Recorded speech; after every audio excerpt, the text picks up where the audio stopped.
quieras, podemos arrancar.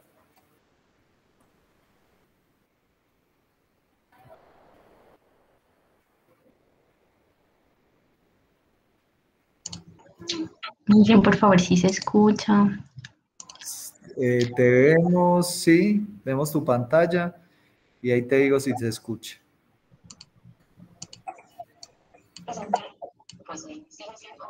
Sí se escuchó. Vamos a ver.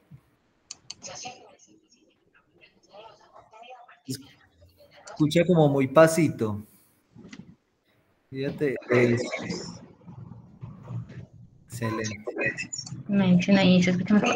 Presentaremos la propuesta de investigación, optimización de la síntesis de celulosa obtenida a partir de la cascarilla de arroz. Se escucha. Se escucha mejor, profe. Sí, señorita. Sí, ahí se escucha. Dale. Daron Romero y Diana Ortega, acompañados por los profesores vinculados al Semillero de Investigación en Nanociencia y Nanotecnología de la Universidad Autónoma de Manizales, Daniel Capiel, César Londoño y Oscar Moscoso. Bien, me parecen ser malas acciones que contribuyen a la contaminación y destrucción del medio ambiente. Después de razón, lo comunicamos de los desafiados ciertos objetivos que permiten minimizar los impactos negativos sobre el medio ambiente. Ahora bien, si nos enfocamos en ellos, hoy existe una gran problemática asociada al tratamiento de los residuos industriales, como es el caso de la cascarilla de arroz. Nuestra propuesta es enfocar en la implementación de procesos químicos como su tratamiento de tallo y procesos de blanqueamiento que nos permitan optimizar la síntesis de celulosa a partir de un residuo industrial, en este caso la cascarilla de arroz.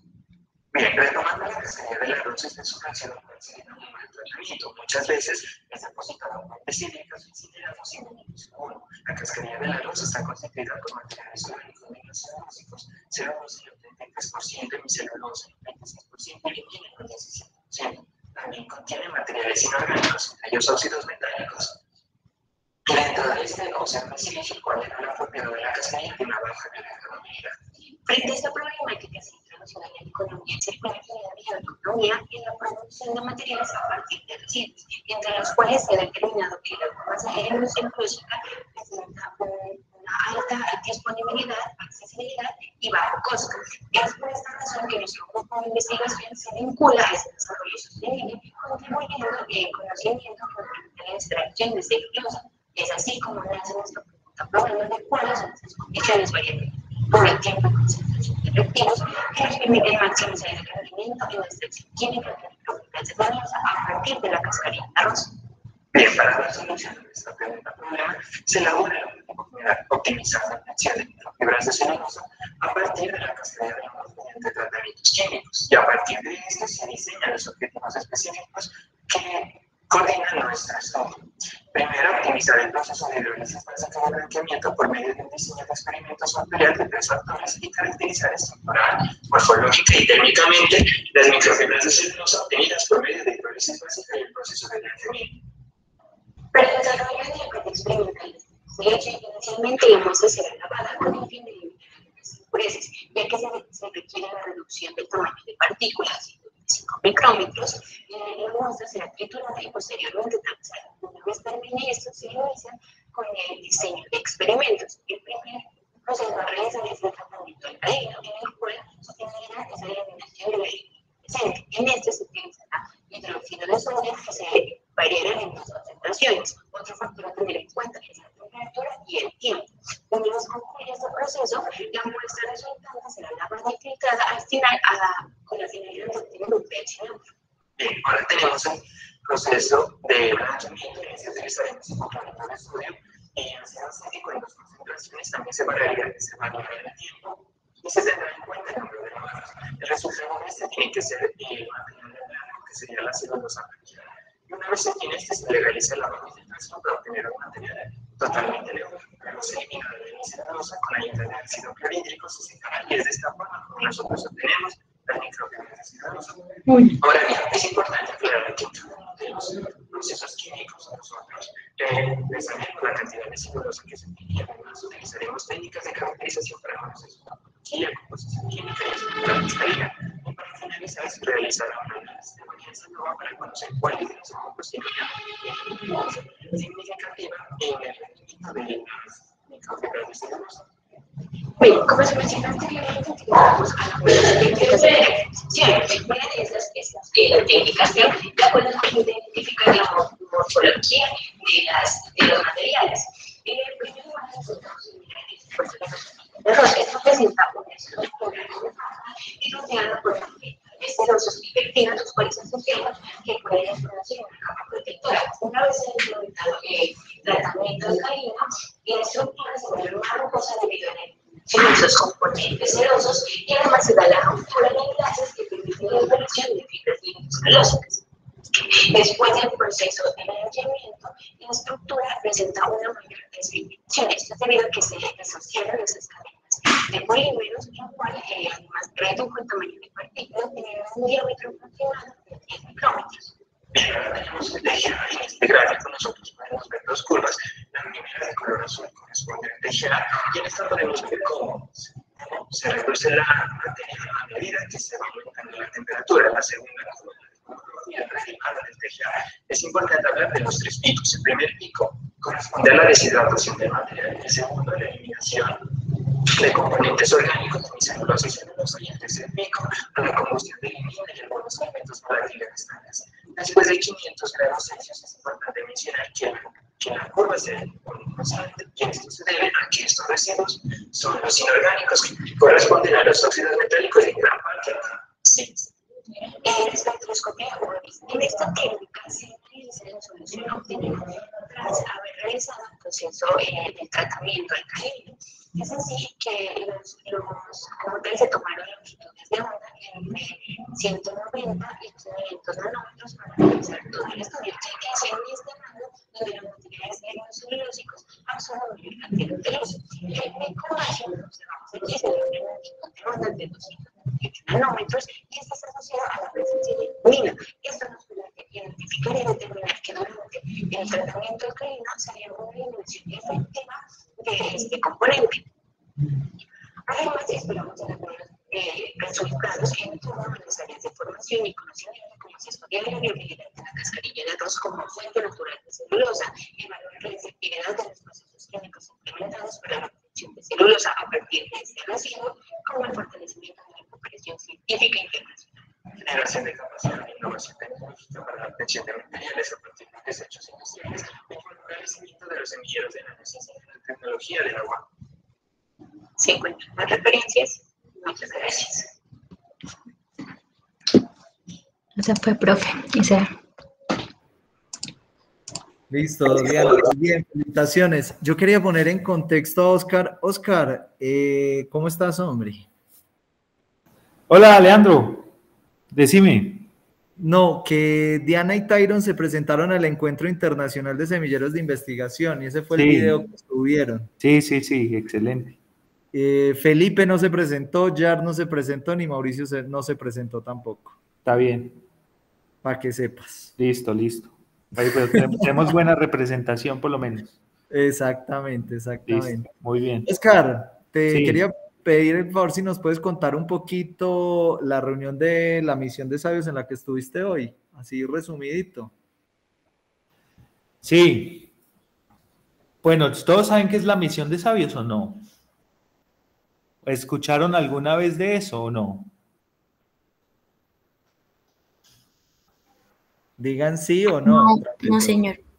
Bueno, les cuento. Déjenme, yo busco acá la presentación y les muestro así muy rápidamente. Pues no la voy a hacer, pero les puedo mostrar, digamos, de qué se trata. Un minuto. Espérenme un segundo. Estoy descargando acá esta presentacioncita. ¿Qué pasó? Que no me deja.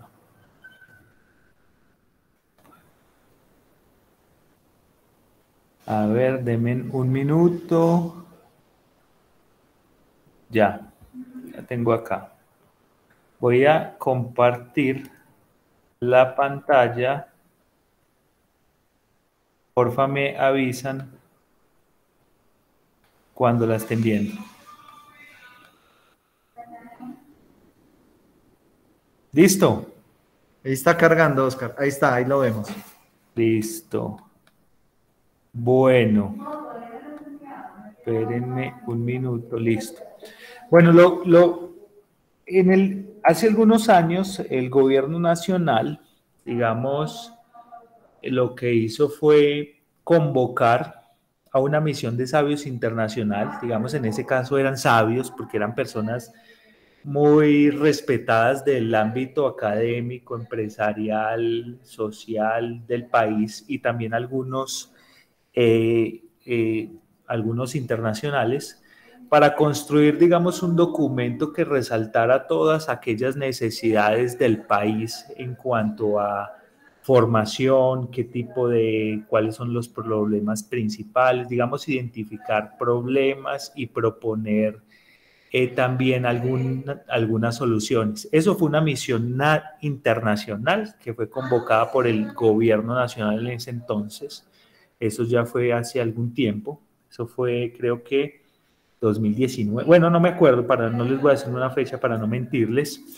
Y lo que quiso hacer el gobierno departamental, el gobierno del departamento de Caldas, el año pasado era como hacer una especie de copia de esa misión, pero ya a nivel departamental, y ahí se convocó, digamos, a algunas personas, algunos investigadores, empresarios, profesores, directivos, gente de la sociedad civil, digamos, gente representativa para construir, digamos, un documento similar, pero ya no a nivel nacional, sino a nivel regional, ¿cierto? Entonces, esto se conformó la misión. De esta misión, pues, de la Universidad Autónoma de Manizales participamos o fuimos convocados el profesor Oscar Cardona, el profesor Carlos David, de Ciencias Económicas, el profesor Hernán Noé, Daniel Osorio, también de Ciencias Económicas, la profesora Olga Lucía de la Facultad de Ingeniería y yo.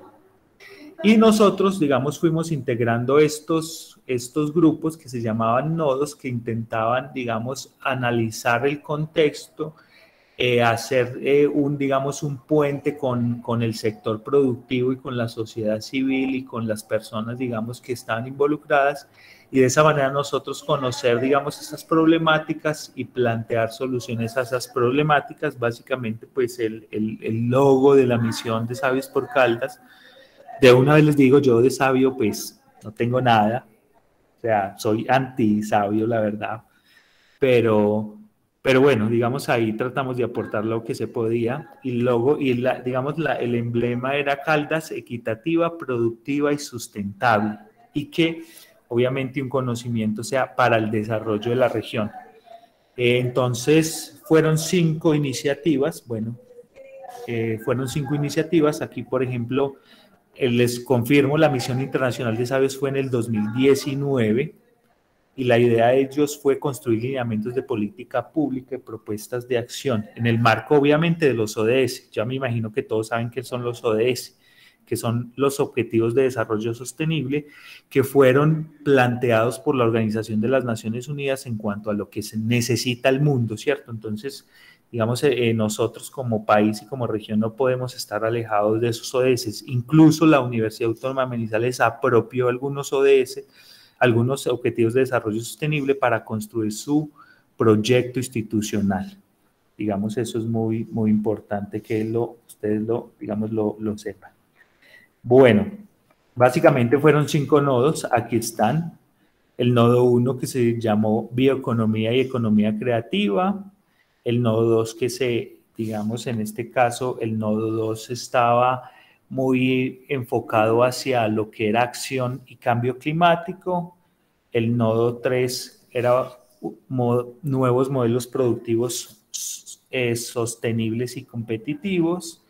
El nodo 4 se encargaba del conocimiento e innovación para la equidad, y el nodo 5, educar con calidad para el desarrollo humano. Si ustedes se fijan, cada nodo, digamos, tenía una institución líder. En el caso del nodo 1, del que yo hice parte, la institución líder en ese caso fue la Universidad de Manizales. El nodo 2, la Universidad Nacional. El nodo 3, nosotros acá en la Universidad Autónoma. no significa que todos los integrantes de ese nodo eran de la universidad, sino que quien se encargaba de liderar era la universidad autónoma, en este caso, el nodo 4 la Universidad Católica y el nodo 5 la Universidad de Caldas. Digamos eso en términos generales. Y si ustedes ven, por ejemplo, el objetivo de cada nodo, el primero bioeconomía, el segundo agua y cambio climático, pues están muy relacionados con los objetivos de desarrollo sostenible. Entonces el objetivo de nuestro nodo, en este caso el nodo 1, era, bueno, ¿cómo articulamos todos estos conocimientos que tenemos en bioeconomía, en economía creativa y todo lo que está alrededor de ello con las necesidades que tienen algunos sectores productivos? ¿Y cómo hacemos para analizar también de una manera más dinámica lo que es la academia con lo que son los sectores que están produciendo, digamos, bienes, servicios en el campo de la bioeconomía y la economía creativa? Digamos, eso fue en términos generales lo que nosotros estábamos en el nodo 1 y así sucesivamente en el nodo 2, 3, 4, 5. La verdad, esto fue, si hubiera sabido que había tanto trabajo para hacer en esto, pues no me hubiera metido porque fue muchísimo trabajo. Digamos, reuniones con empresarios, con campesinos, con cultivadores, con empresas de base tecnológica y viendo, digamos, cómo ellos le aportaban a estas temáticas y cuáles eran sus principales desafíos y sus principales barreras, pues también era como, fue muy difícil. Pues no fue muy difícil, sino que requirió de mucho tiempo. Esto, digamos, fue el trabajo más o menos de 13 o 14 meses y al final lo que hicimos cada nodo fue entregar unos resultados a la Gobernación de Caldas, quien los socializó, y la idea es que ellos pongan, digamos, en marcha o implementen esto en contextos de política pública.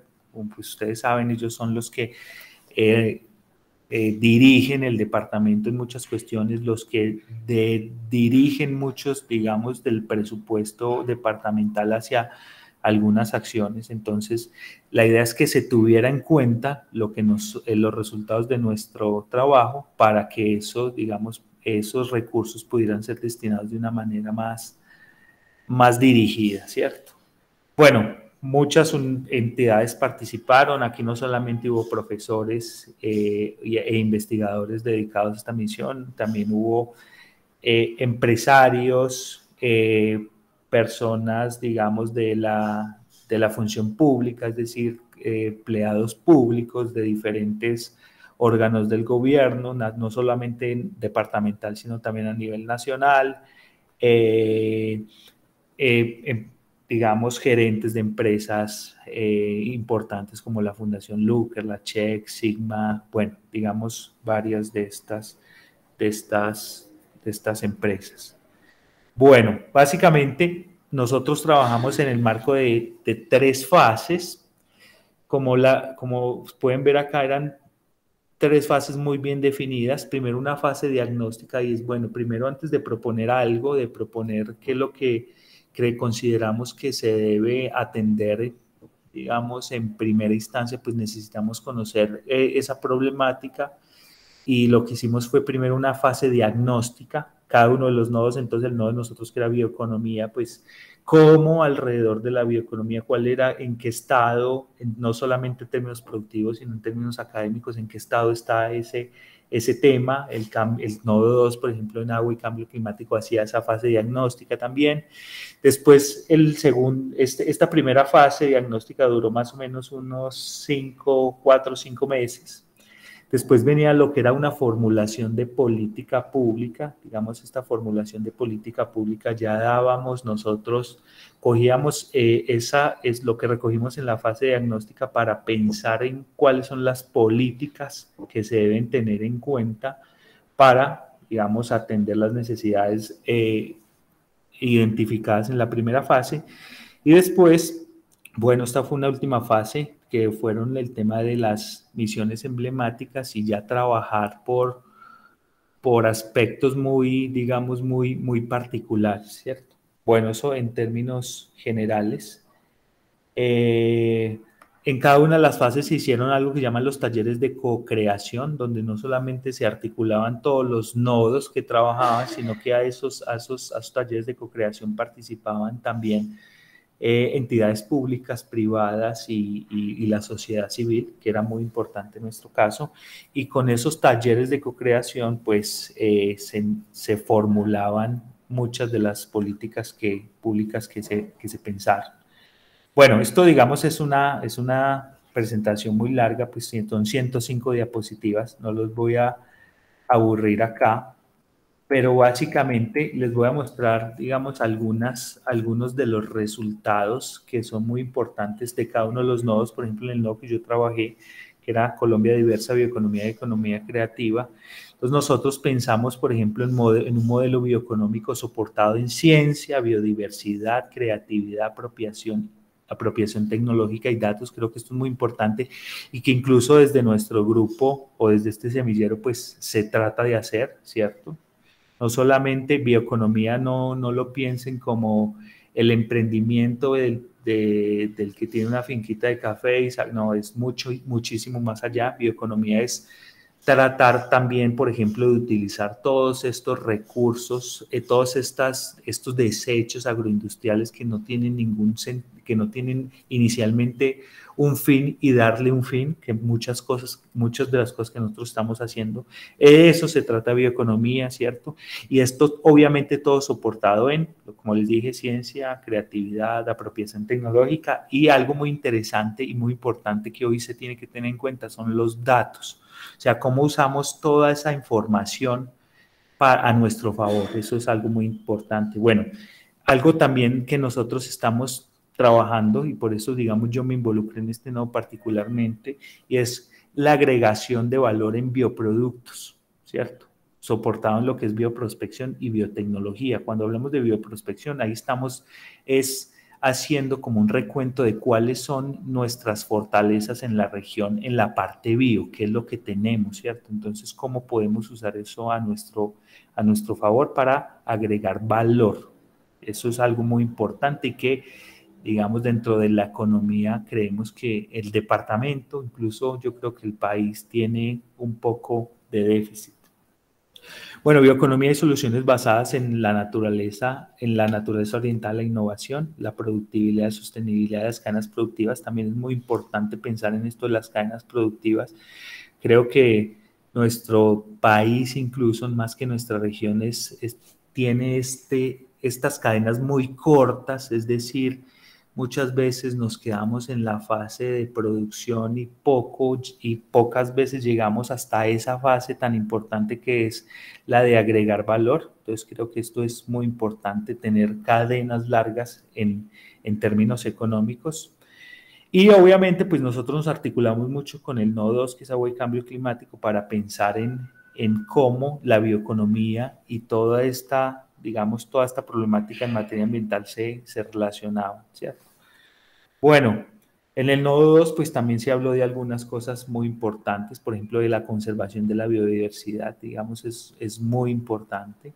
También es hoy en día a cualquier tipo de proceso o a cualquier producto se le mide lo que es la huella de carbono y eso, digamos, es fundamental para entrar, por ejemplo, a competir con economías del primer mundo o incluso ni siquiera tan del primer mundo como Brasil.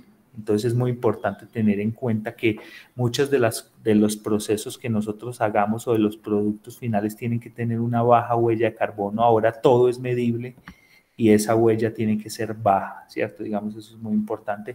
Y hay algo muy interesante acá y es que es necesario, por ejemplo, el conocimiento integrado al contexto de variabilidad climática. O sea, si no conocemos lo que estamos haciendo y si no conocemos, digamos, cómo puede afectar ciertas acciones al cambio, a la variabilidad climática, pues eso, digamos, es difícil de atacar ese problema. Entonces, se necesita conocer también. Bueno, nodo 3, ahí yo un poquito conocí, pero básicamente es el que lideró la Universidad Autónoma de Manizales. Esto lo lideraron, creo que aquí está el profesor Oscar Cardona, y básicamente se llamaba Colombia hacia un nuevo modelo productivo sostenible y competitivo. Fíjense que aquí estamos hablando de sistemas e industrias 4.0. Digamos, fíjense que esto de industrias 4.0 tiene que ver con todo lo que es ingeniería, todo lo que es hiperconectividad, todo lo que es aprendizaje autónomo, en el caso pues de, por ejemplo, utilizar algoritmos de Machine Learning para diferentes procesos. Y algo muy interesante, por ejemplo, la gestión de residuos y la eficiencia energética, que es algo fundamental hoy en día. Eso es la eficiencia energética. Bueno, el nodo 4 pues será un poco más social en este sentido. Digamos, eso no se puede salir nunca. ¿Sí? Eso es muy importante, siempre mantenerlo ligado a los procesos productivos, como la equidad es fundamental, no los voy a leer.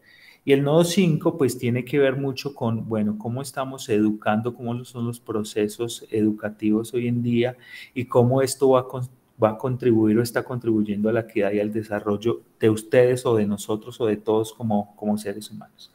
Bueno, para no aburrirlos más, les cuento pues hasta acá. Si alguien quiere conocer un poco más de la misión, pues me puede escribir. Yo le puedo mandar algunos documentos o los videos de las presentaciones, en fin.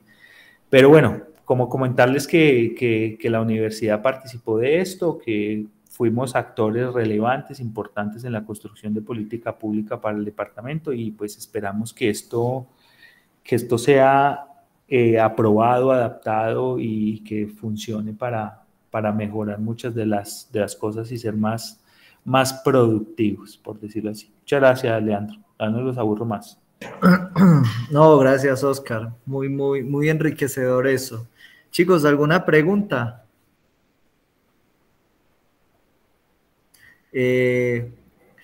Oscar, que Felipe quiere más información sobre eso. Bueno, con Felipe les cuento. Con Felipe me estuvo ayudando. No, mentiras, no les voy a... Tengo una muy buena noticia, pero no se las puedo comentar y yo sé que Leandro ya la va a saber cuando mire el WhatsApp, pero yo creo que entre 8 les podemos comentar un notición o no. Pero notición o no. Bueno, dejémoslo ahí entonces. Dejémoslo ahí. No es que yo sé que Leandro es muy chismo, le gusta contarles muchos de estos chismes, así que salen y entonces mejor no esperemos. No, pero no, es una buena noticia para el grupo y tiene que ver con... Se nos fue Oscar. ¿O me fui yo? No, tiene que ver con que no nos dejen así. Bueno, el caso es que yo tengo el celular descargado y de hecho les iba a mostrar unas fotos que saqué. Yo el jueves estuve en la PETAR del Hospital de Caldas. La PETAR es la planta de tratamiento de aguas residuales. Y se me descargó el celular. Oscar, estás muteado. Se me descargó. Se me fue el internet acá en la oficina, pero no. Les quería contar para no dejar así a Dani ahí con la zozobra. Es que es muy posible que nos financien un proyecto y dentro de ese proyecto hay algunos recursos para nuestro grupo, para comprar algunas cosas, para financiar a algunos estudiantes. Entonces creo que eso es muy bueno, es muy posible, es muy posible. Digamos, esa noticia la recibimos ahora, entonces más trabajo, sobre todo para Leandro. Pues, no, te iba a decir, Oscar, que tengo el celular descargado. Entonces okay. no alcancé a ver. ¿Eres en el grupo de biofábricas? Sí. Okay. Exactamente. Entonces, bueno, digamos eso, Dani, ahí para que te prepares porque vos estás ahí metido también. Entonces, vamos a tener muy posiblemente una buena noticia en poco y, bueno, mucho trabajo también. Y a Felipe, bueno, les cuento, digamos que una de las tareas de nosotros en el nodo era recoger un poco de información en cuanto a cómo estamos, digamos, en términos académicos, cómo nosotros hacemos pública la información que recolectamos. Por ejemplo, como ustedes se están dando cuenta que nosotros tenemos algunos proyectos y tenemos algunas ideas, y resulta que la comunicación académica, por decirlo así, de los resultados de esas ideas, pues es muy importante y básicamente nosotros lo hacemos con publicaciones. Digamos, hace poquito salió una publicación de nuestra, dentro de poco va a salir un capítulo del libro que Leandro estuvo liderando, pero que Felipe, digamos, le metió bastante la ficha. Entonces queríamos hacerlo en términos de, bueno, cómo está comunicando la comunidad científica del departamento de Caldas todos estos trabajos en lo que es bioeconomía, economía creativa, biotecnología, y nos damos cuenta que a veces, digamos, hacemos mucho, entregamos, sacamos muchos datos, pero muchas veces no la estamos comunicando de la mejor manera o no la estamos comunicando a través de las redes de información más pertinentes. Es decir, el mundo no sabe muchas veces, porque cuando uno hace una publicación la ve el mundo entero, y sobre todo, digamos, si es en una revista de mayor alcance, pues la ve más gente, entonces a veces no estamos como divulgando eso bien y creo que es algo que nosotros o que muchos como personas de la academia en el departamento de Caldas lo deberían hacer mejor. Felipe me ayudaba a buscar en ese momento conceptos en algunas bases de datos, creo que utilizamos Scopus, Web of Science, ¿cuál más, Felipe? No me acuerdo. Redalic, ¿cierto? Que Felipe borró eso de su memoria, Oscar. Ah, bueno. Que fueron los 15 días que más trabajó en su vida, dice. Le trabajó porque había muchas cosas que hacer. Hicimos eso y eso lo seguimos haciendo, pero entonces nos dimos cuenta de, bueno, no estamos comunicando bien la información. Obviamente entendemos que algunas veces esto no puede ser divulgado si nosotros tenemos, digamos, un proceso productivo o llegamos a desarrollar un equipo que hace tal cosa, pues eso a veces no es bueno tanto divulgarlo, sino mejor patentarlo, de manera que ese know-how o ese conocimiento, pues sea nuestro, o sea del grupo, o sea de la universidad, y después, digamos, tratar de sacar algún rédito económico por eso. Pero muchas veces, a veces sí es importante divulgar ese conocimiento de manera que se fortalezca, porque es que la ciencia se fortalece con base en las conexiones y con base en las interacciones con otros investigadores o con otros actores, digamos, académicos. Quería comentarles eso. Pero bueno, yo les mando información, me mandan un WhatsApp, un mail y les envío esa información. Muchas gracias, Oscar. Sí, muy, muy, muy interesante, muy importante, muy pertinente todo eso que dijiste. Y yo lo traía a colación porque Oscar estuvo participando en la rendición de cuentas de la misión de sabios que fue el miércoles en la Universidad de Manizales, ¿cierto? Sí, señor. Ahí estuvimos. Y ese mismo día, Juan y yo estuve por la mañana y Juan y Daniel estuvieron por la tarde y quisiera que Juan nos contara qué aprendimos en un encuentro de investigadores jóvenes que se hizo en la Universidad Nacional. Bueno, de nuevo, buenas tardes para todos.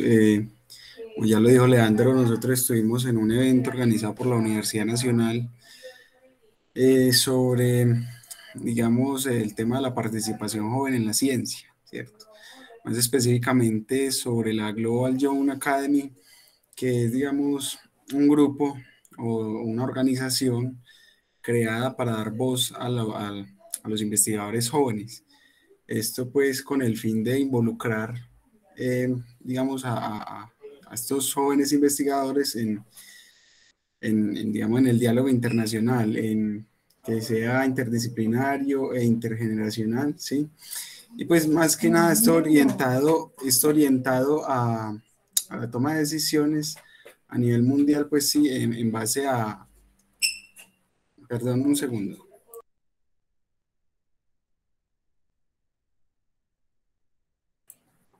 Listo, qué pena la interrupción. Bueno, entonces básicamente lo que se habló en el conversatorio, pues quiero resaltar unos puntos en particular, ¿cierto?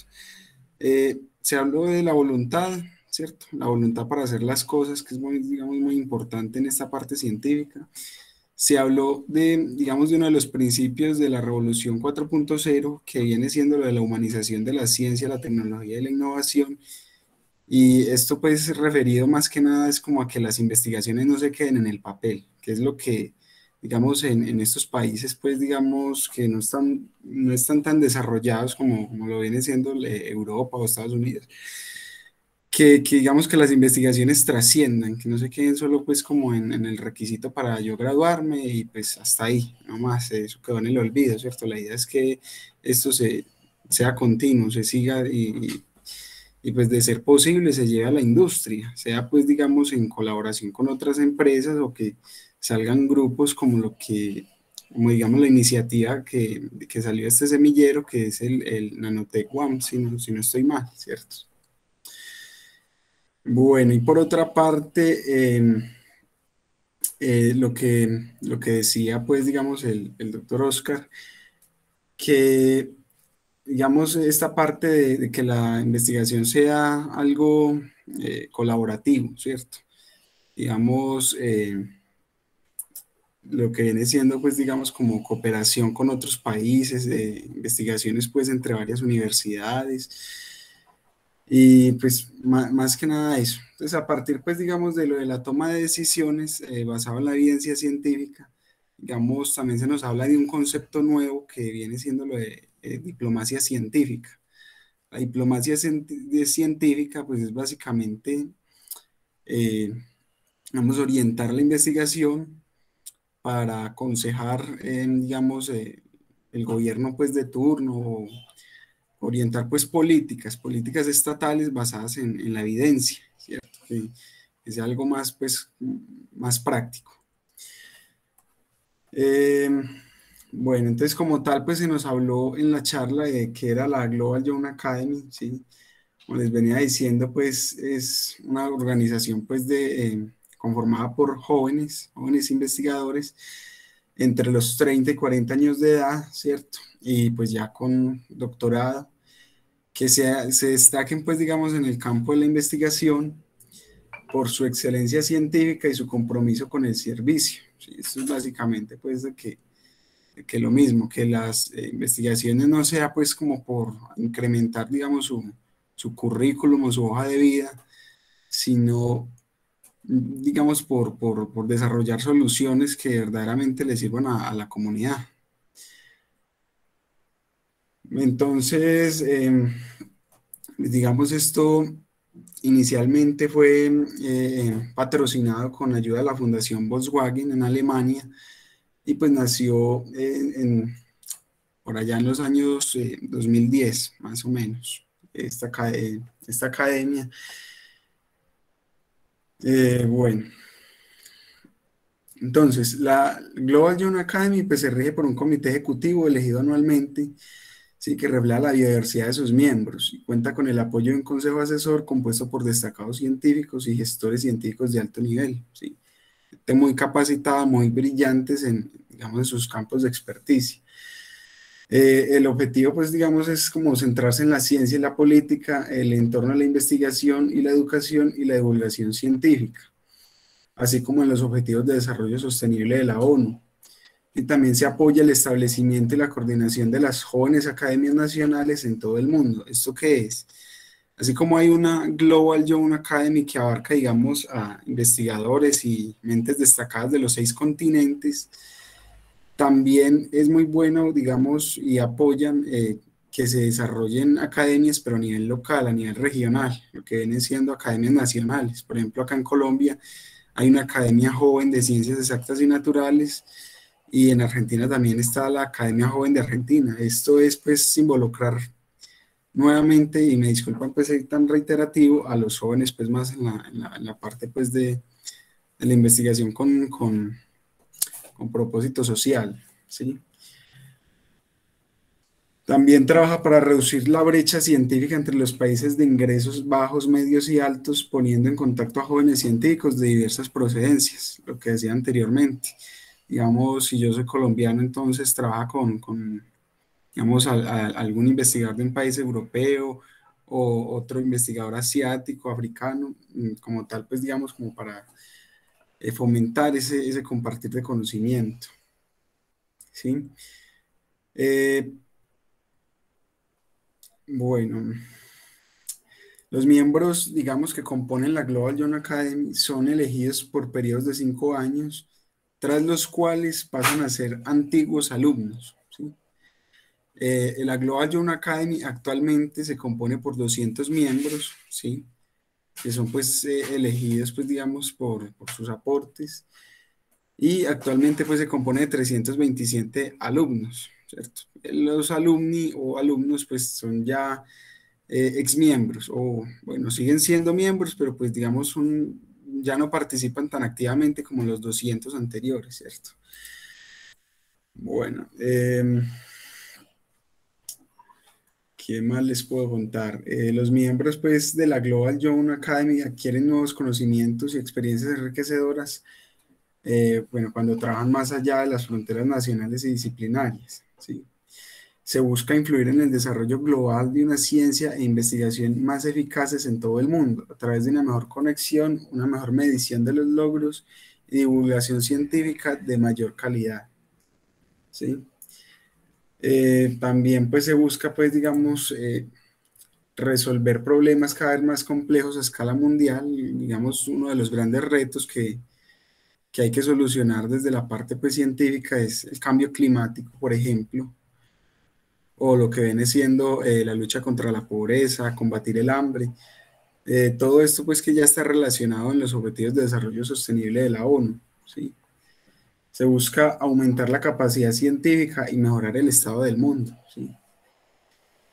Y pues se guía por los siguientes principios, ¿sí? Que es una organización internacional, es independiente, o sea que, digamos, no se adhiere a pensamientos políticos, sino al bien general de la humanidad, que es basado en la evidencia, y aquí nuevamente lo cito, pues surge el concepto pues de la diplomacia científica, ¿sí?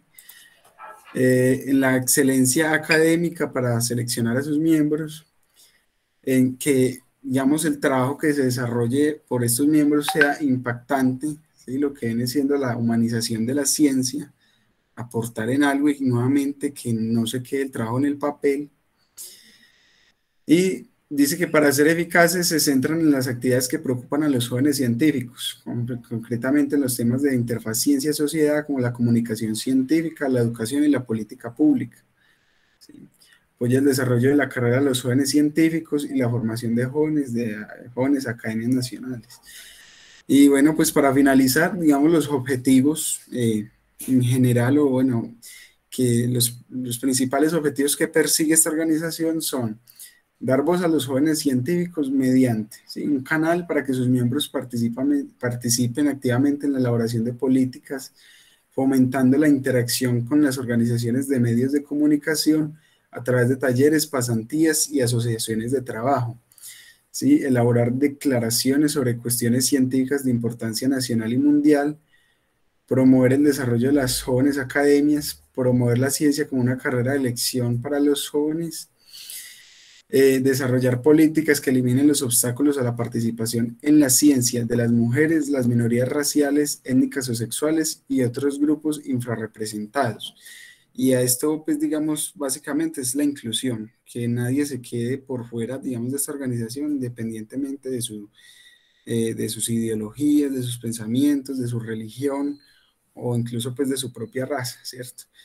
Por ejemplo, digamos, los miembros que componen a la organización, pues son 100 hombres, ¿sí? 99 mujeres y un no binario, y que se reconocen también, pues digamos, esta diversidad de orientaciones sexuales, ¿cierto? O de orientaciones, no, qué pena, de identificación, ¿sí? Bueno, no, eso es pues como a grandes rasgos lo que se nos habló ese día, pero pues me quedó a mí sonando bastante el tema de la humanización. Entonces, investigar con propósito y que no se quede esto pues digamos en el papel. También se habló y se nos dio una herramienta desarrollada por la Academia Joven Peruana o por investigadores peruanos pertenecientes a la Global Young Academy, que ya se las voy a compartir. Y digamos lo que hace esa plataforma es, digamos, ayudar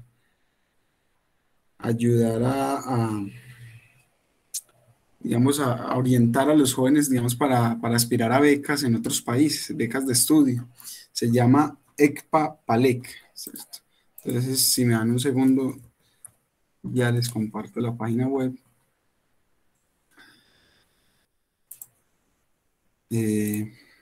Bueno.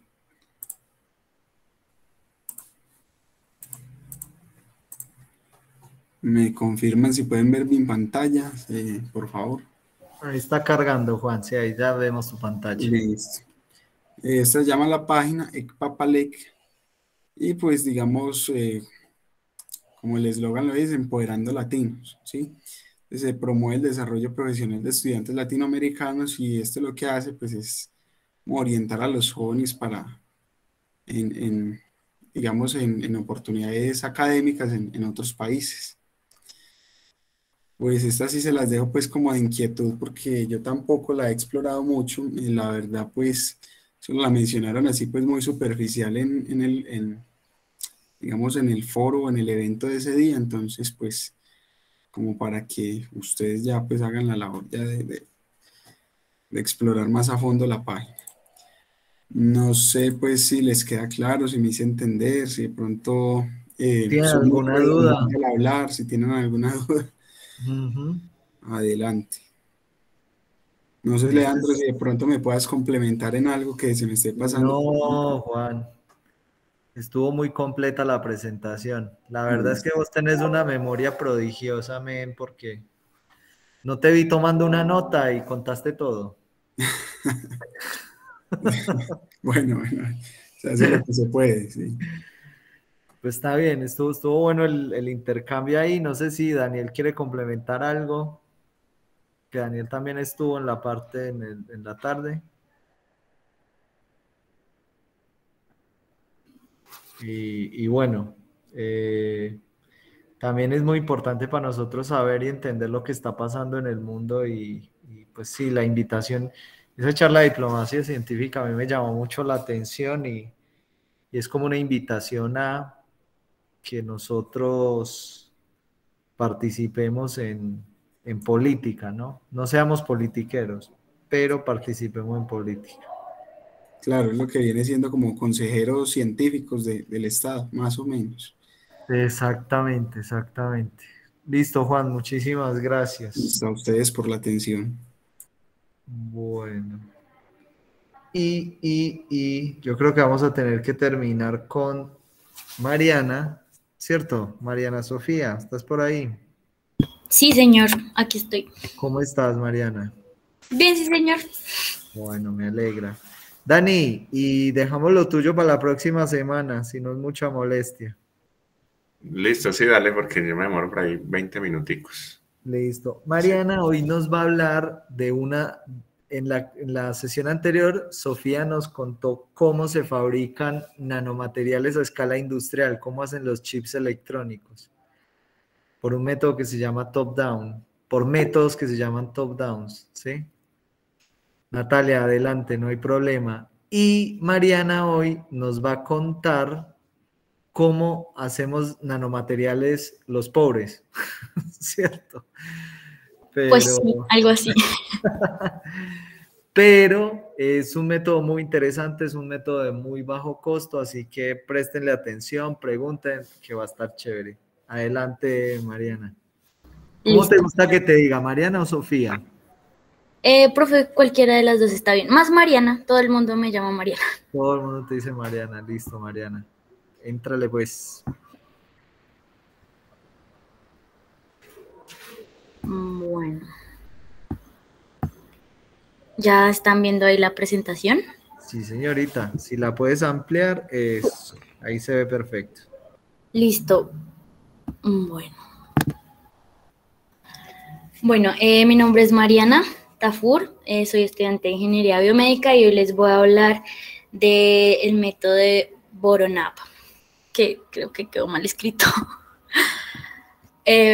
Bueno, empecemos. Este método se centra pues en la construcción de estructuras y objetos a partir de sus componentes atómicos y moleculares. Es un método de ensamblaje ascendente, que significa generalmente que la fabricación se da de abajo hacia arriba a partir de nanoestructuras complejas, llegando mediante las colisiones aleatorias de los componentes disueltos en un disolvente. La biología ofrece, digamos que un ejemplo muy claro donde los organismos macroscópicos complejos surgen a partir de un óvulo fecundado, y este autoensamblaje de los sistemas vivos es, digamos que, la inspiración para la investigación actual en este campo. La entropía desempeña pues un papel fundamental en los sistemas de autoensamblaje fabricados por métodos de equilibrio, y la estructura final debe ser razonablemente estable a temperatura ambiente, pero también debe estar lo suficientemente débil en sus uniones para que las estructuras erróneas se disocien, permitiendo que el sistema explore el gran número de configuraciones necesarias para encontrar la configuración deseada de menor energía libre. El autoensamblaje de estructuras complejas requiere alcanzar un equilibrio justo entre la entropía a una temperatura y las entalpías de unión de distintos componentes. El término entropía es definido pues como desorden molecular en este caso, y la entalpía es la cantidad de energía absorbida o cedida por un sistema termodinámico. Los métodos son cinéticos y se basan en atrapar el sistema en una configuración de no equilibrio, cambiando rápidamente la concentración, puede ser del reactivo, del disolvente o de la temperatura del sistema. La síntesis química tradicional, digamos que es una vía muy importante para ensamblar nanoestructuras, y el objetivo es producir el producto deseado, valga la redundancia, mediante interacciones fuertes y muy específicas. Las reacciones químicas que se producen se dan, digamos que muy lejos de un verdadero equilibrio termodinámico, pero las leyes de la termodinámica son aplicadas a estas reacciones. Por ejemplo, sabemos que podemos impulsar una reacción en la dirección de avance aumentando la concentración de los reactivos, en donde la caracterización y la purificación de los compuestos resultantes forman parte de la síntesis orgánica, tanto como la realización de las reacciones. Algunos conocimientos de química sintética son esenciales para los nanocientíficos, pues las estructuras pequeñas tienen una gran relación superficie-volumen y las superficies están cubiertas de átomos que no pueden satisfacer los requisitos de enlace químico con el átomo vecino del mismo material. Por esta razón, las consideraciones de la química de la superficie pueden dominar las propiedades de las partículas pequeñas. Ahora vamos a hablar de la síntesis orgánica. La química orgánica ya sabemos que es la química del carbono, y digamos que es muy importante debido a la extraordinariedad del carbono. Bueno, el carbono, como ya todos sabemos, tiene 4 electrones de valencia, pero siempre se encuentra en la naturaleza enlazado a sí mismo o a otros elementos, y estas interacciones de enlace perturban los orbitales de valencia del carbono. Las nuevas estructuras electrónicas perturbadas, digamos que son combinaciones simples que son conocidas como híbridos de los orbitales atómicos del átomo aislado. Ahora bien, necesitamos saber que los átomos de carbono que participan en las interacciones de enlace pueden formar 4 conjuntos de orbitales, compuestos por 2 orbitales 2s y 3 orbitales 2p, llamado hibridación sp3, como la vemos acá. Digamos que son 4 enlaces simples, o alternativamente 3 orbitales compuestos por el orbital 2s y 2 de los orbitales 2p, llamada hibridación sp2, que es la que encontramos acá, que posee 2 simples y 1 doble. Y tenemos una última hibridación, que es la sp, que se encuentra compuesta por un orbital s que puede hibridarse con un orbital p. Estas combinaciones de orbitales pueden formar enlaces simples, dobles y triples, como lo mencionaba anteriormente y se puede ver en la imagen.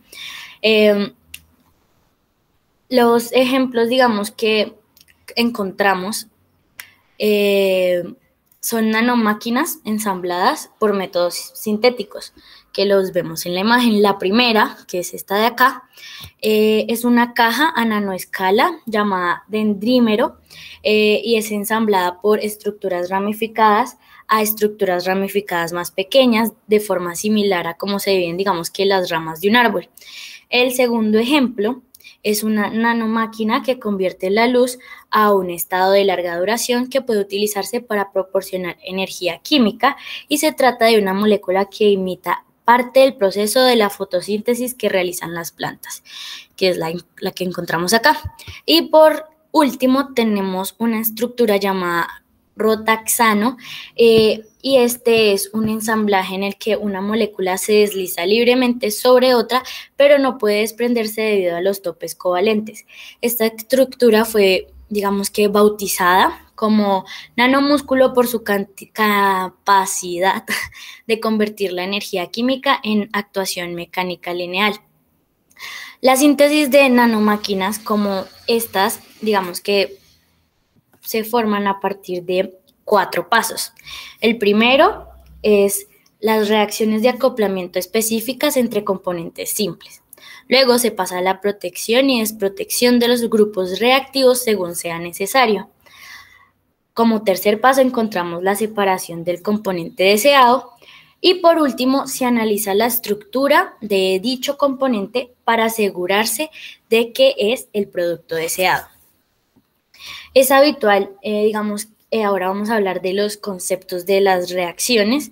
Entonces, habitualmente es conocido al reactivo, es conocido como atacante y el otro es el sustrato. Si el enlace se rompe de tal manera que los electrones permanecen en un fragmento, se dice que la reacción es heterolítica, como se muestra en este caso. Un reactivo atacante que aporta un par de electrones se denomina nucleófilo y la reacción heterolítica correspondiente se denomina nucleófila. Un reactivo atacante que toma una parte del electrón se llama electrófilo y la reacción se denomina electrófila.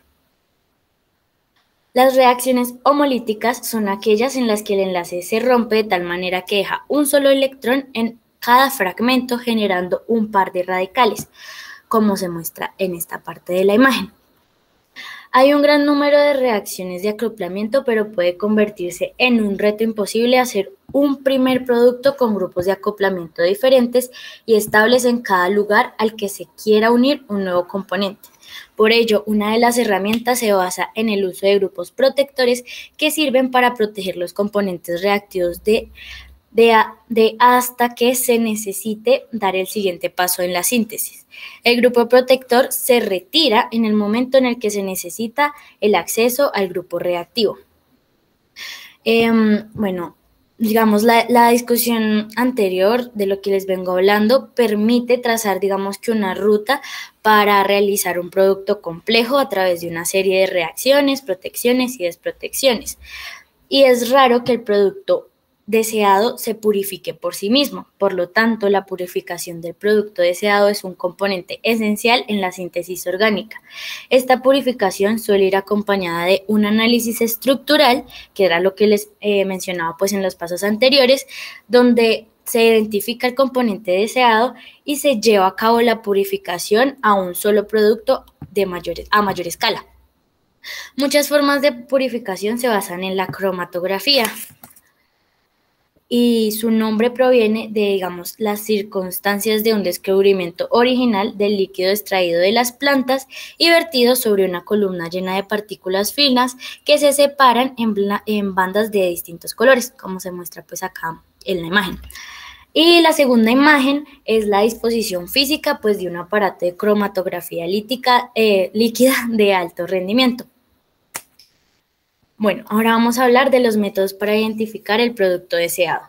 Uno de los primeros métodos para hacerlo es los rayos X, que es una técnica que solo es aplicable a los materiales que forman cristales de alta calidad. Para los que no forman cristales, se han creado otras dos técnicas, que es la espectrometría de masas y la resonancia magnética nuclear, donde la espectrometría de masas mide el tiempo que tardan los iones de energía en recorrer una distancia, verificando el número de átomos deseados, pero no determina la estructura espacial del compuesto. Entonces, que no nos permite mirar la estructura del compuesto, como decía, y esta figura que se encuentra acá ilustra la técnica de desorción e ionización láser asistida por matriz, donde una pequeña cantidad de la muestra, acá se encuentra, es absorbida en una matriz que es fácilmente incidida por un rayo láser y se coloca en una etapa de muestra aislada eléctricamente en una cámara de ultravacío y se mantiene a un gran potencial negativo para que tras la incidencia los iones positivos sean acelerados en el cuerpo de la cámara y se mide esa velocidad. Y por último, encontramos la resonancia magnética nuclear, que detecta la interacción del campo eléctrico de radiofrecuencia con el spin de un núcleo. Dicho campo pues depende de la distribución local de los electrones, y esta técnica sí logra construir una estructura completa del producto. Luego tenemos las interacciones débiles entre moléculas. Llamamos a un enlace débil si la energía libre de interacción es de orden de la constante de Boltzmann a temperatura ambiente, por lo que el enlace se rompe y se reforma rápidamente como resultado de las fluctuaciones térmicas. La entropía, como lo mencionaba al principio, desempeña un papel importante en la formación de estructuras autoensambladas con enlaces débiles, pues las estructuras erróneas de alta energía pueden disociarse y luego se recombinan para formar la estructura deseada con la menor energía posible. Entre las moléculas disueltas en un disolvente surge toda una nueva clase de interacciones débiles, donde el enlace molécula-molécula compite con molécula disolvente y disolvente-disolvente. De todos los disolventes, el agua es el más importante, donde las moléculas interactúan débilmente con el agua, pero fuertemente entre sí. Esto se denomina hidrofóbico o estructuras hidrofóbicas, y se habla de la interacción hidrofóbica como la que empuja a dichas moléculas a unirse en una solución. Por otro lado, las moléculas que interactúan más fuerte con el agua son denominadas hidrofílicas, y por consiguiente el agua de una molécula que no forma enlaces de hidrógeno en el agua aumenta la energía del sistema a medida que el agua se reorganiza para formar enlaces de hidrógeno alrededor de la molécula, es decir, como cubrirla. Como se muestra en la figura, en la segunda figura, hay una jaula de agua en donde el agua es el líquido, en donde se ve se me olvidó, en donde las moléculas, fue puerca, era... Tranquila. Si se te fue la idea, sigue con la siguiente. No hay problema, sí, Mariana. Me gusta que se te haya ido la idea porque significa que no estás leyendo. Ay, Dios, lo siento. Bueno, está bien, no te preocupes, no hay problema. Mariana, de hecho, sabes que hoy tuvimos una visita de una empresa que se llama Naturales y ellos nos pusieron un reto. Quieren que hagamos unas nanopartículas que sean hidrofóbicas adentro y sean huecas, y que sean hidrofílicas por fuera. Pero orgánicas. Pero o sea, orgánicas. nada metálico, sino no. Orgánico. Orgánico, cuando uno habla de orgánico, no es el orgánico del supermercado, no. Orgánico es que son moléculas básicamente de carbono. Sí. O sea, que sea como una micela, pero que por dentro es hueca. Exactamente, le diste a la palabra exacta. ¿Y sabes qué quieren encapsular ellos ahí? No. Aceite de cannabis. Ok. Porque ellos son una empresa que producen cannabis medicinal. Uf. Eso es un negocio hoy, un auge terrible, pero impresionante. Todos los productos derivados del cannabis, como aceites, esencias y esas cosas, está jugando un papel muy importante dentro de la economía. Y Mariana... Pero de la economía legal, obvio. Claro, sí. Si quieres, cuando termine la exposición, charlamos un ratico porque yo creo que tú nos puedes ayudar en este trabajo. No sé qué te parece. Listo, profe, sí me llama mucho la atención. Listo, dale, pues sigue. Listo, entonces, bueno, empezamos la otra parte, que es de vesículas y micelas. Uno de los sistemas de autoensamblaje pues más estudiados es la asociación de los anfifilos. Los anfifilos son moléculas que contienen un componente hidrofílico y otro hidrofóbico.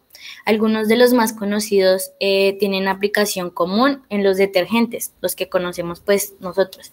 En un detergente hay un componente hidrofóbico que se une pues a la suciedad aceitosa y otro que, digamos, ayuda a arrastrar la solución. El uso más extendido de los anfífilos por parte de los humanos es la construcción de las células de los que estamos hechos, pues porque ya sabemos que las paredes de las células se autoensamblan a partir de moléculas anfifílicas, que son pues los lípidos, los fosfolípidos. Los anfífilos forman espontáneamente pequeñas vesículas impermeables al agua cuando se colocan en soluciones acuosas, y los fosfolípidos son un tipo común de anfífilos que se encuentran en las paredes celulares, y la estructura de un fosfolípido muestra que, digamos, la cabeza es la parte hidrofílica y las colas son las partes hidrofóbicas. Los anfífilos de este tipo tienden a asociarse en bicapas lipídicas, que es lo que cubre, digamos, nuestra célula. Y estas dos capas que se unen forman, digamos, así como un sándwich, en donde la parte hidrofílica, las cabezas, forman el pan, y las colas hidrofóbicas son, digamos, que el relleno. Además de formar estas bicapas lipídicas, los anfífilos pueden formar pequeñas micelas o vesículas, que es lo que hay. Mariana, eso, yo me había quedado en la primera diapositiva. Sí, perdón. Las micelas son agrupaciones que pues consisten en una sola capa de anfífilos en la que todas las colas hidrofóbicas apuntan hacia el interior, como se muestra en la parte de acá. Y las vesículas, en este caso, son esferas de bicapa que encierran agua, como se muestra en la parte de aquí. Sí, aquí hay cabezas y por la parte de afuera también hay cabezas. La fuerza motriz para el ensamblaje de estas estructuras es la interacción hidrofóbica. La formación espontánea de una vesícula de bicapa se ilustra, digamos, en esta parte de acá, pues porque, digamos, ahí, es que el nombre de eso era muy raro, era como dipalmitoilfos, bueno, algo así, que utilizaba un total de 1017 moléculas de este compuesto, se distribuyeron aleatoriamente en una caja que contenía 106.563 moléculas de agua, y lo que pasó fue que se puede notar aquí en la imagen que se van formando como la vesícula, pero no es una vesícula perfecta. Como se ve acá, pues no se termina de cerrar, y en la parte de acá tampoco. El plegado filar de esta bicapa, digamos que está determinado por un equilibrio entre el exceso de energía superficial asociado a los bordes de la bicapa y la energía elástica necesaria para plegar una capa plana de una esfera. Luego vamos a hablar de una máquina nanoquímica autoensamblada que conocemos nosotros como la mitocondria.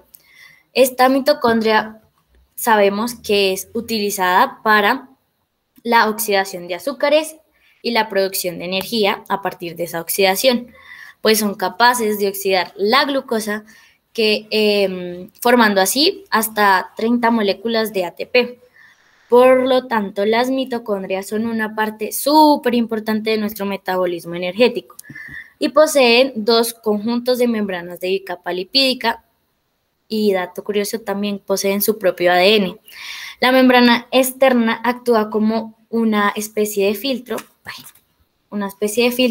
que solo permite la entrada de pequeñas moléculas en el espacio intermembranal, que es esta parte de acá, en donde el piruvato y el oxígeno son transportados dentro de la matriz interna, o sea, en esta parte, y ahí se producen enzimas que reducen el oxígeno a agua y oxidan el piruvato a dióxido de carbono. El resultante neto de estas reacciones es que los protones son bombeados al espacio intermedio para poder convertirlo en ácido. Ahora vamos a hablar de las monocapas moleculares autoensambladas. Las monocapas moleculares autoensambladas son un tipo de ensamblaje muy útil que se produce cuando las moléculas se adhieren a una superficie. Esto se da gracias a atracciones químicas. La atracción química acaba por crear, digamos que una capa densa de moléculas en la superficie, y si los grupos de la cabeza de las moléculas no son reactivos, la acumulación de moléculas deja una monocapa en la superficie. Una de las monocapas más estudiadas y fáciles de montar consiste en las cadenas de alcanos, modificadas en un extremo con un grupo tiol que se une químicamente a una superficie de oro. Las monocapas pueden estar formadas por cadenas de alcanos que varían su longitud desde unos pocos átomos de carbono hasta cadenas tan largas que son difíciles de disolver. Uno de los misterios de este tipo de formación es que las películas, la movilidad de las películas en la superficie da lugar a un enlace de oro a azufre, y las interacciones de oro-azufre son muy fuertes, por lo que en principio uno creería que no se podrían, digamos, que hacer una estructura ordenada. Ahora vamos a hablar del control cinético del crecimiento de nanohilos y puntos cuánticos. La síntesis de nanoestructuras en fase líquida o vapor se basa en un proceso similar en el que el producto sólido se separa en una segunda fase líquida como coloide, que conocemos como suspensión de pequeñas partículas sólidas. Y el primer ejemplo de este tipo de síntesis se da en 1857 mediante una precipitación de un disolvente mixto.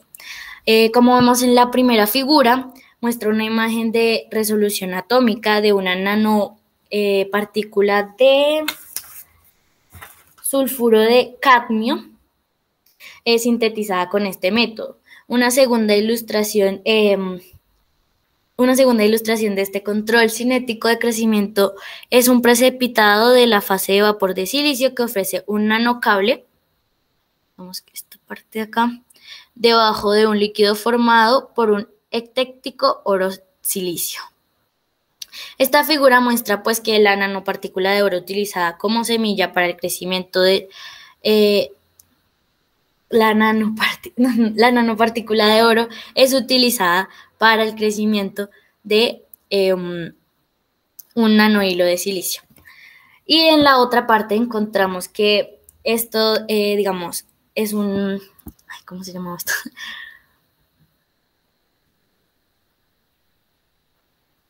Un transistor.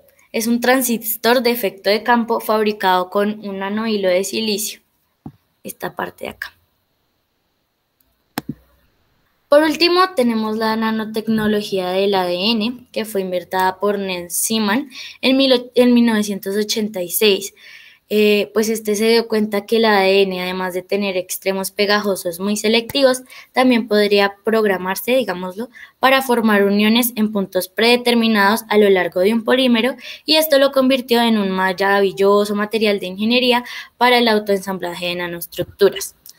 La era, digamos que de la nanotecnología, aquí viene la parte que decía el profe, que es muy barato, ha surgido porque la tecnología para la síntesis de purificación y caracterización de, en este caso, ADN sintético, está ahora es muy barata porque por la revolución de la biotecnología, o sea, es algo que ya se ha venido como lo digo, revolucionando. Para apreciar, digamos que la nanotecnología del ADN, debemos primero que todo empezar pues por el estudio de la estructura de doble hélice del ADN. Este descubrimiento es seguramente, digamos, que el más importante del siglo XX, pues esta estructura ejemplifica muchos de los principios del autoensamblaje. Ahora pues miramos el ADN como columna vertebral del polímero. Consiste en anillos de azúcar llamados desoxirribosa, estos de acá, en donde se ionizan con fosfatos individualmente en el agua. Estos grupos cargados negativamente explican la solubilidad del ADN y apuntan hacia afuera en la solución.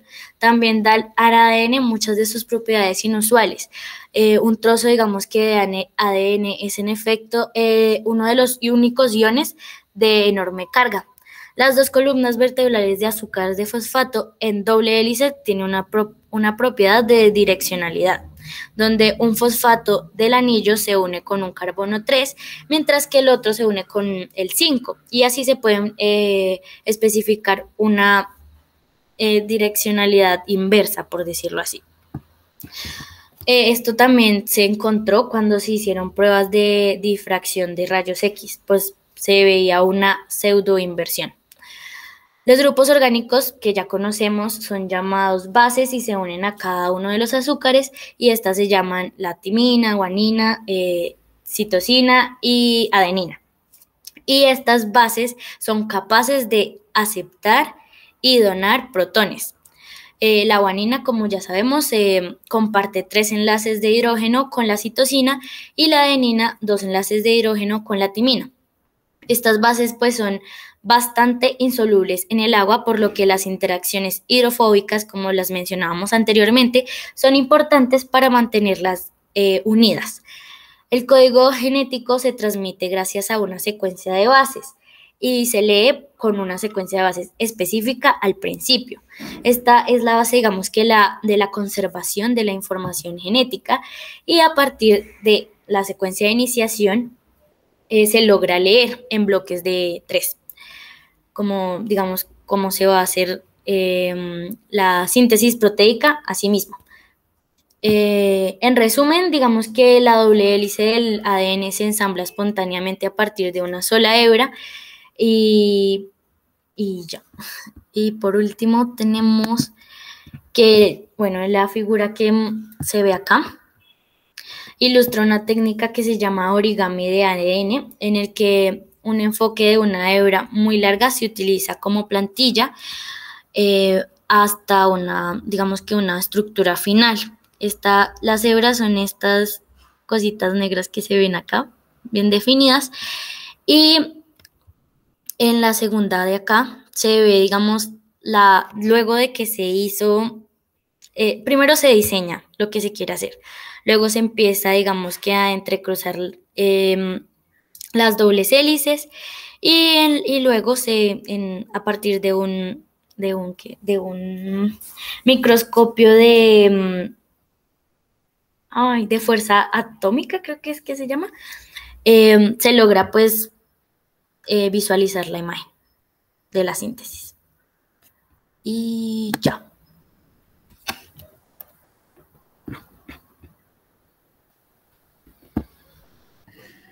Excelente, Mariana. Muchísimas gracias por la presentación. Fuimos pocos los que sobrevivimos.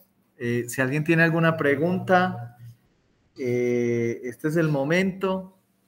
Yo les iba a contar 2 datos curiosos mientras tanto. Voy a aprovechar y les comparto la pantalla y así terminamos. Uno, de eso último que tú hablaste, Mariana, mi hermana publicó un artículo, acá lo voy a poner. Mira, Oscar, un Small. Y fue portada de Small ese artículo. Hicieron origami con ADN. Eso yo creo que fue como lo más interesante de la lectura. O sea, me parece muy brutal hacer Mírenlo eso. acá. Se llama Imagine on Tiny DNA Origami Triangles with Electron Microscopy. Esta es mi hermana, Alejandra Londoño Calderón. Y fue un trabajo brutal. Sufrió mucho para hacerlo porque trabajar con ADN es muy difícil. Es muy difícil, pero le quedó un trabajo lindo. Uno ese que les iba a contar.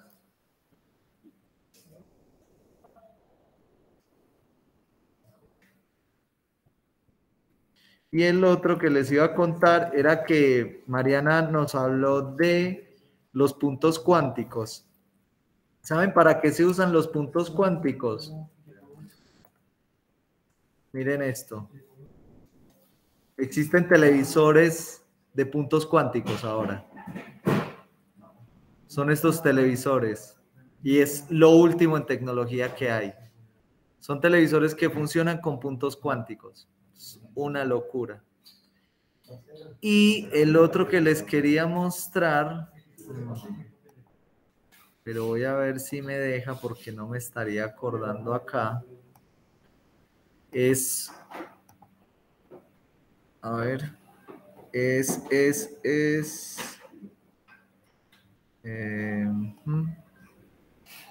a ver si me deja abrir acá. No. Esto es del lunes. Lunes, sí, acá está.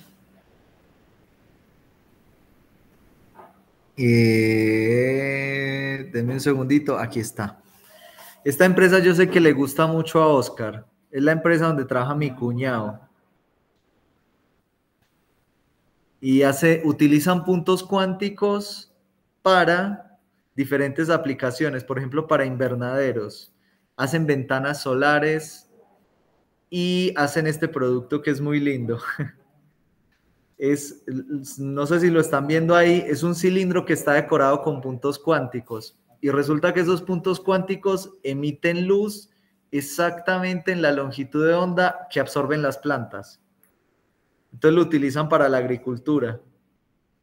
Ponen esos cilindritos cerca de las plantas y la planta empieza a absorber luz solamente del color que necesitan, de ningún otro color.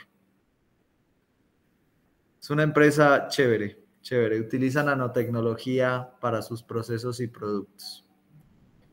Bueno, no, eso era lo que había para contar hoy.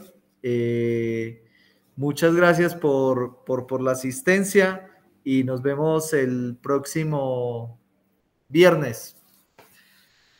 Chao, chao. Mariana, no te me vayas. Chao, Leandro, muchas gracias.